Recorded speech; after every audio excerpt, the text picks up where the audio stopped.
Thanks. Well, thank you, John, for inviting me to give my testimony about how I came to leave the Lord. It's the opposite testimony of how somebody comes to the Lord. The way I have this presented, I'd like to just talk for 15 minutes and then have a Q&A for about 15 minutes. So, John, if you can let me know, Okay. 5 and 3 minutes. I will.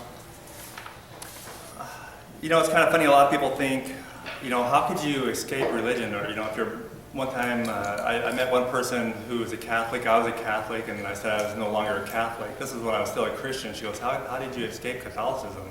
So I went even further than that. I escaped Christianity altogether. So I'm going to talk about that now. Going into this, I wanted to talk about what my mindset was, because that's probably really important. I was a born-again Christian for over 25 years, since becoming a born-again Christian in about 1984 after college.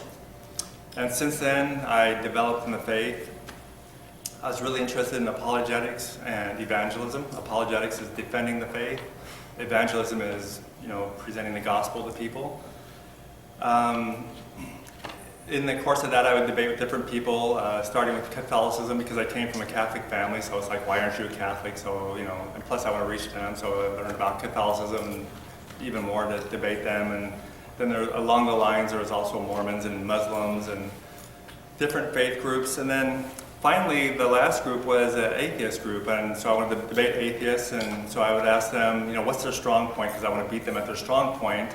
And it became apparent to me that their strong point was, they said, science. And so I said, fine, I'm a Christian, I can believe in science, so I'll learn more science to beat you at your own game, kind of thing. So going into this, so that's a different thing with debating with atheists and all other religious groups, because all other religious groups, for example, if you had a Christian versus a Muslim versus a Jewish person, they all start with a common understanding that there's a God, so you don't even talk about questions, does God exist? So talking to atheists is a totally different realm, because now you have to go down to the basement level and talk about, does God even exist? So it's a whole different arena than debating with other religious groups.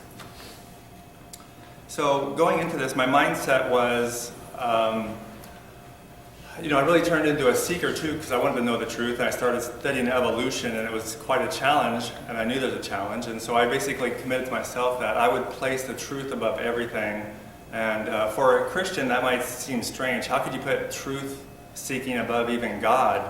And I figured I was safe in doing that, because Jesus said in the Gospels that I am the way, the truth, and the life.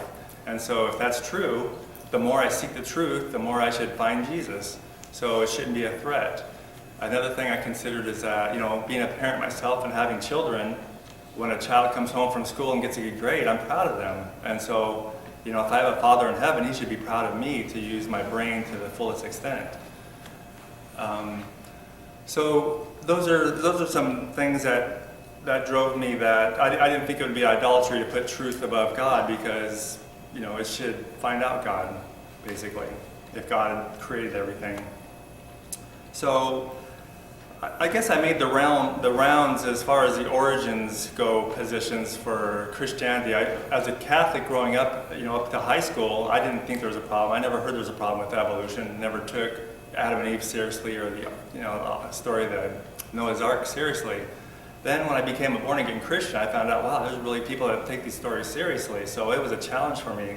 This earth is really, according to young earth creationists, very strict Baptist kind of Bible church I went to. It's, the earth is 6,000 years old, the universe is 6,000 years old, people were made by creation, a miracle of God, not by evolution.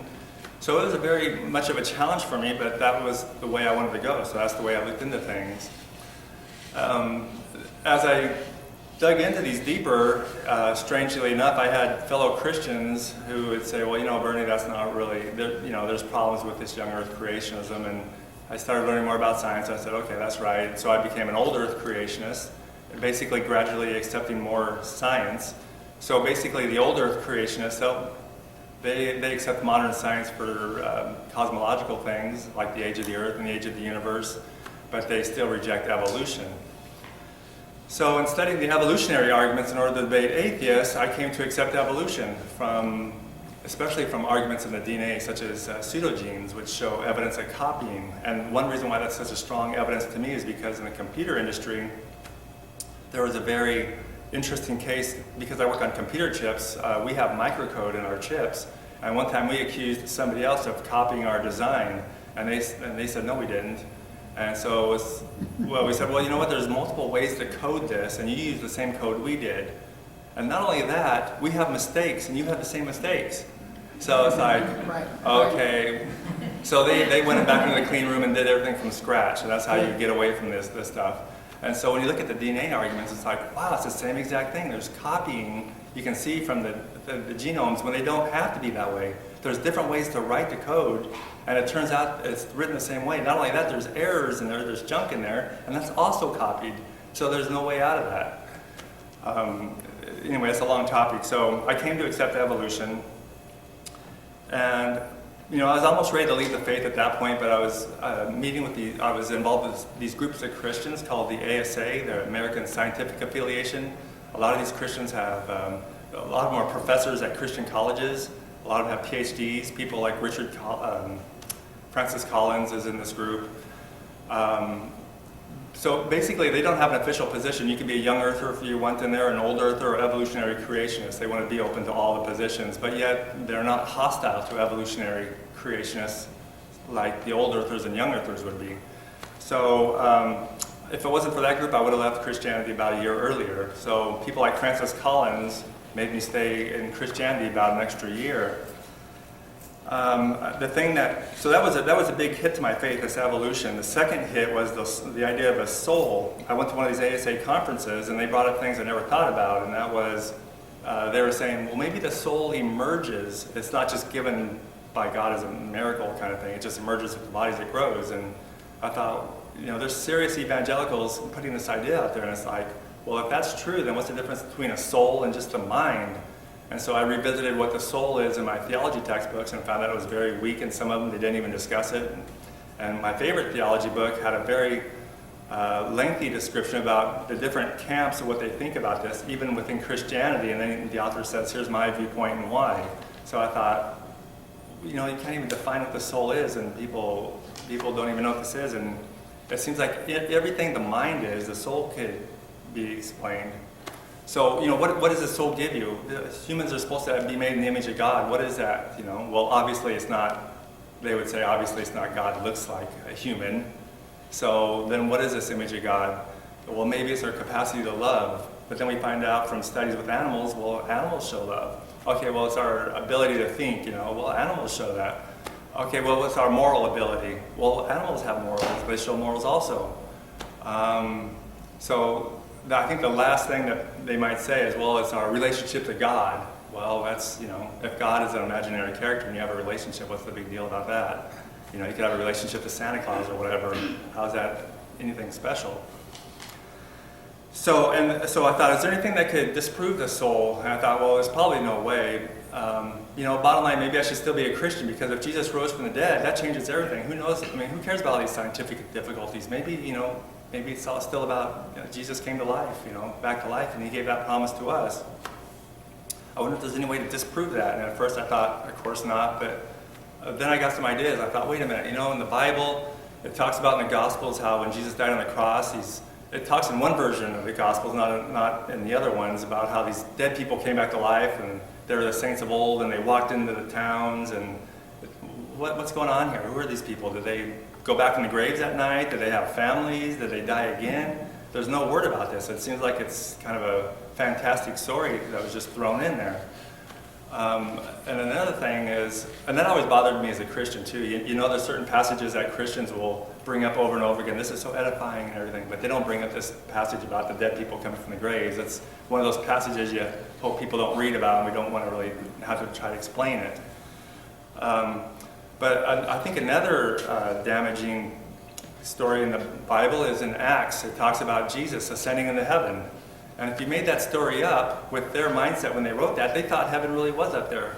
So if you're going to make up a story about Jesus going to heaven, you're going to say, yeah, I saw him go up to the clouds, and even went beyond the clouds, we couldn't see him. That's where heaven is, up there somewhere. But nowadays, since we have spaceships up there and everything, we know there's not a heaven up there. So nowadays, everybody knows, yeah, heaven's in a different dimension. So if they're going to write that story today, they would say, Jesus, he dissolved into another dimension. But if you had the mentality of them, you would say he went up, we couldn't see him anymore, he must have went up to heaven like a spaceship, And even in the Acts story it says, there are some angels that appeared and said, yeah, just as you see Jesus leaving in heaven, that's how he's going to come back again from heaven. So here, the Christians think Jesus is going to come in the clouds, from heaven. So, is that just special effects, or is heaven really up there, or do they get caught telling a lie? Why would Jesus go up there if there's not heaven up there? It's just for special effects? I mean, that doesn't make sense. He just wants to impress people by doing that kind of a magic trick. Like Chris Angel, he does levitation like that. So, as far as evolution, the reason why that's such a heavy problem is because, according to the Christian gospel, we're sinners. And Jesus is the answer for that sin. Well, why are we sinners? Well, because God made a perfect creation at one point, and humans fell from that. Well, from evolution, we know that evolution happens over periods of time with populations of people. There's no such thing as a first Adam and Eve or a first human. It's not like a monkey or an ape gives birth to a human. It doesn't work that way. It happens gradually over a population. So it doesn't make sense that there was this fall, there was this perfect state, and then people fell. And again with the soul, it brings up all these questions. Somebody might say, well, you can believe in evolution as long as God gives humans a soul at some point. Well, how do you give a soul to this group of, you're going to start with one person, or are you just going to choose, here's a guy and a girl, Adam and Eve, we'll give them a soul, but not these people, and their kids are going to have souls, and then they're going to intermix and interbreed. So with evolution, there's just tons of problems with this whole Adam and Eve thing. And from my experience, this is a mystery. If you ask an evolutionary creationist, how did sin come into the world? It's a mystery, because they're not going to say there's a literal Adam and Eve. Some might, but this is the big problem. So I wanted to leave my presentation there and take questions. And I want you to ask me ask me if you think I'm way off base. Go ahead, ask me any question you want to. You're not going to offend me. So I just want to know, what do you think was the biggest impact between when you believed and when you came to that realization, like where you are now? How do you think the difference in your life is? Is there a difference in the believing life that you live and the life now without religion? Is there a difference in how I live my life? Or your feeling on things? Yeah. Or overall well-being? I guess one of the big things to overcome is religion. If you look on the internet, there's this thing called terror management theory, that people are afraid to die, and religion might be a really good answer for that. It's like, hey, don't worry about it. You're going to live forever, if you do what we tell you to do, So, as a Christian, I was very secure that, I was a friend of God, and I was going to go to heaven, and not believing in God anymore. Now I don't, believe in that anymore. So now it's really kind of depressing in some ways to deal with mortality. That's a whole subject in itself, because there's a whole lot of positive things to say about it. Like I was talking to my son on the way over here. Imagine if you could live for forever. After a zillion years, let's say I'm tired of this. After zillion up to the zillionth power, I'm tired of this, I want to end it. Are they going to say, sorry, you can't end it? And what if they say, okay, you can end it now? So what does it matter if you lived 10 years or a zillion years? There's still another zillion years, infinity, that you're not going to be there. So, in the grand scope of everything, it seems like living for eternity doesn't really make any sense anyway.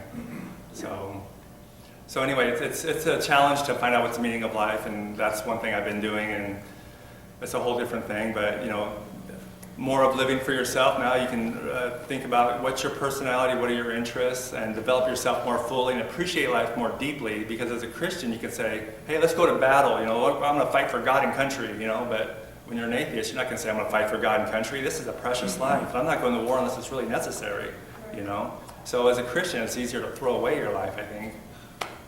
Yeah. Two-part question. Part one is, do you classify yourself as more of a skeptic, more of an atheist, more of a humanist on this side of the fence compared to the other side? And then the second question is, how has your new belief in the three categories I gave you, how does that impact your family and friends and their relationship with you? Yeah, everybody's unique, so I probably have a really unique